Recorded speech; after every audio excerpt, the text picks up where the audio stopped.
Angkat.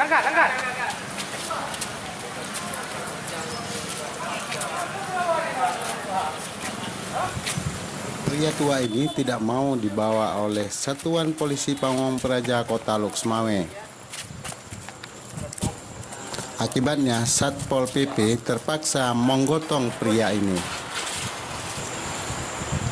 Ia ditangkap oleh Satpol PP dalam sebuah razia yang berlangsung di Loksmawe baru-baru ini.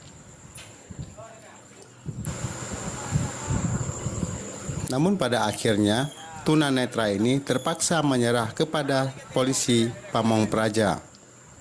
Ia pun terpaksa naik ke atas truk milik Satuan Pamong Praja.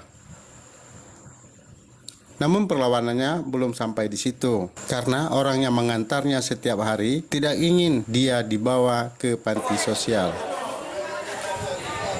Temannya berusaha untuk membawa pria ini keluar dari kantor dinas sosial. Akibatnya seorang Satpol PP marah.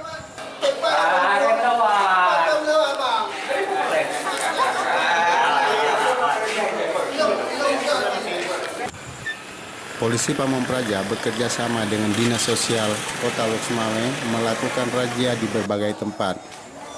Ini adalah razia rutin terhadap pengemis yang ada di Loksmawe. Para pengemis itu ditangkap di berbagai tempat seperti di SPBU dan di perempatan jalan atau di lampu merah. Dalam razia ini, Satpol PP menangkap 24 orang pengemis. Sebagian besar dari pengemis itu adalah warga dari kabupaten tetangga, yaitu Kabupaten Aceh Utara dan Kabupaten Biren. Kepala Dinas Sosial Kota Loksmawe, Ridwan Jalil, mengatakan para pengemis ini sudah berulang kali ditangkap. Kalau itu masyarakat kita, masyarakat Kota Loksmawe, datang ke kantor dinas sosial, kita cari solusi.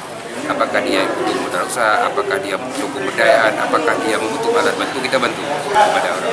Makanya saya melakukan penekanan tadi pada gelandangan dan pengemis ini. Jangan mencari sedekah ini sebagai seperti memang usahanya di situ. Jangan seperti itu. Nah, tapi kalau dia mencari sumbangan, mencari sedekah hidup, dapat ini hari 3-5 hari dia nanti kehabisan hari ke-6 dia turun lagi, itu kita malu.